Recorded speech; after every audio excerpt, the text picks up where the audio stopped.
Hello and welcome back. Jonathan Mathis, the Sports Judge, here with you. Thank you for checking out the content and supporting the channel. If you like the content and enjoy sports commentary, make sure you like and subscribe to the channel. So, what now? Knicks in 6? Has the tide turned? As excruciating as Game 1 was for the New York Knicks, you can say they bounced back in ways unimaginable. I'm done with these serious predictions, though. I'm done predicting these games. I'm just going to analyze to the best of my ability, talk about the game to the best of my ability. After losing the first two games of the Eastern Conference Finals, the Knicks erased a 20-point deficit to defeat the Indiana Pacers 106-100. It was the third time in these playoffs the New York Knicks used a 20-point deficit to secure, or a 20-point comeback to secure a much-needed season-saving Game 3 win against Indiana and pulled within 2-1 in the series. Key to Knicks' success this postseason: get down by 20 points. If you want to beat the Knicks, this is why you don't go up by 20. You got to see New York rally from another 20-point deficit on the road in Indiana to avoid that dreaded 0-3 deficit in their respective series, which would have moved them closer to the end of their dream season. I mean, you would literally have to trail by 20 to win the game. It's evident. They've done this 3 times. Twice against Boston, once against Indiana. Hey, good for them. I don't know if they'll win the series, but we've seen it over and over again where they find themselves down by 20 and somehow and amazingly not only pull off this crazy comeback, but win the game. You would think a loss as devastating as Game 1 would be so damn deflating that they would have not won one game in this series. It was really looking like a sweep. I tell you what, the strategy for the New York Knicks going forward should just be get down 20 every game. So you find something that worked and you should ride. You should ride it to Game 4. The winning formula is to go down by 20. That, ladies and gentlemen, could be the one game, the one victory that catapults them forward. It was done. The series was over. Any talk of, oh, you're telling them there's a chance? No, I really didn't think the Knicks had a chance. They're not beating the Pacers. But now, I don't know. Come on now. Did anybody see them going on the road and winning a game in Indiana down 2-0 after 2 deflating losses in the world's most famous arena? The Knicks had reached the point of no return. There are many reasons they won that game. In the first 2 games, they were allergic to defense or whatever. Game 1, it was the worst collapse maybe I've ever seen. And we talked about it all week long. And I can reiterate it again. There was no pride and no effort in stopping people for the majority of games. Guys were able to get any shot they want. If you had on a Pacers jersey, I've never seen a player get that many open looks the way Naismith did. I always butcher the man's name, but you guys know who I'm talking about. They can say whatever they want in terms of fighting for this, but the way the Knicks played in the first 2 games told me and many others that they weren't all that interested until they fell behind 20 points in Game 3. Now, clearly, in early analysis, they weren't that great. If they didn't run out of gas and had not sputtered, they probably win Game 1. I mean, based on what we did see early in this series, I thought game 3 was going to be a walk in the park for Indiana. Their lead swelled to as many as 20, and I was like, yeah, this is over. New York is not coming back from this one. Turns out they were right where they wanted to be, down 20. They would cut it to 13 at the half, so they're still in it, manageable. You go into the half down 13, still in it, and yeah, I mean, you got contributions from guys off the bench like Deuce McBride. Deuce was great off the bench. Deuce came off the bench and played really well. The spark he provided off the bench really illustrated and shined a light on how productive and helpful this bench can be. And that seems like an encouraging sign. That's the kind of effort you need to get back in a rhythm. I'm not saying they're going to win the series. Still a tall task, but they've battled adversity all season long. That Tom Thibodeau suddenly decided that he want to give guys off the bench more minutes and see what they can give this offense is maybe the formula he can use going forward.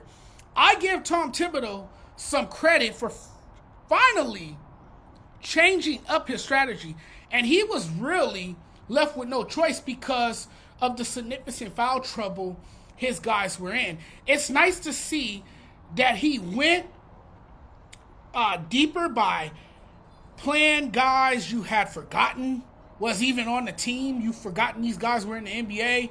You need that kind of production from your bench, and you have guys at the end of the bench, and you give them an opportunity to see what they can do. Sherman came in and shined, played really well. The lineup change turned out to be good. I like the lineup changes, the new strategy. Now, if this had turned out to be bad, we're talking about him not sticking to his lineup, the starting five. We're questioning Tibbs' lineup decision and in-game decisions. That's usually how it goes. It's one of those scenarios where, like, if you're comfortable going to your bench and trusting those guys, why not? The Knicks were plus 12 with Jalen Brunson on the bench, which means that when Jalen Brunson wasn't on the court, they were outscoring their opponent by 12 points. All of a sudden, you're playing guys like Wright and Sherman. He went to them as defenders, counting on Karl Anthony-Towns to single-handedly carry the offense, and it worked. And they made the lineup change. Mitchell Robinson now in the starting lineup because they want to get more rebounding, obviously, and want more defense because Karl Anthony-Towns can be a defensive liability. And we've seen Towns get picked on. It's a different look. And to leave Anthony Towns out there with the lineup they had on the floor, when you consider it was guys who hadn't played a lot of minutes, you know, there was nobody else to carry the offense but him. Cat had to do it, and he put this team on his back. Another observation that has been noted is Karl Anthony-Towns' presence on the floor. When he's on his game, when he's playing well, I think having him out there with the floor spacing, the floor space really helped him out. He was able to be himself. He looked more comfortable, was in a groove. He got the ball and touches every time down the floor.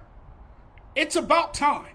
This is the player Knicks fans have been waiting to see finally step up. When Bronson is off the floor, the offense revolves around Cat. It was evident that the Knicks needed to ride Anthony Towns. The way you adapt to life without Bronson on the floor is Cat having the fourth quarter he had in Game 3. On the bright side for the Knicks, He has 20 of his 24 points in the fourth quarter. The way he finished that game, that was the best version of Cap. I find myself wondering, as I do with him, can he be that guy when they need him to be that guy? Is this sustainable? His 20 points saved the Knicks season. They chipped away and rallied from a 16-point third quarter deficit to get it down to 8. A loss would have ended their season. We all know this. We all know this Knicks squad, that lost in heartbreaking fashion and constantly lets down its fans can be stressful for a team and a city. It's like living from paycheck to paycheck. It's like trying to figure out how you're going to pay your rent and how you're going to keep the lights on. It can be demoralizing. A fan base that has endured a handful of heartbreaking losses. A team that's known for coming so close only to break your heart. That epic collapse in game 1 that resulted in a loss can rip the soul of a team, and it can still come back to hunt them later on. Now, to their credit, the Knicks have been resilient, but at times they also underperform and underachieve, and that's what worries you about the New York Knicks. But they got the win. Their season is still alive and well, and so this is where we're at now. 2-1 series. Knicks can tie the series with a win Tuesday night. Now, I look at the Pacers, and I'll say they gave this game away. There's a lot of things they could have done better, particularly in that game, but they gave this game away. They had a large lead. They could have went up 3-0, and they could have been in a position where they could put the Knicks away tonight. The Knicks said, no, wait a minute. We're not ready to go home. We're going to play our best game, and they did that, and they showed once again how resilient they can be. And if they're down by 20, they can come back and beat you. We'll see tonight in Game 4. Do the Knicks have enough to win Game 4? If they're down by 20, I guess I can say the Knicks will win Game 4. Again, I'm not trying to predict anything. I'm just saying we all know how this series has gone and how the Boston series went and how the Pistons series went. We know. So, can we see the Knicks tie the series up tonight? I don't know.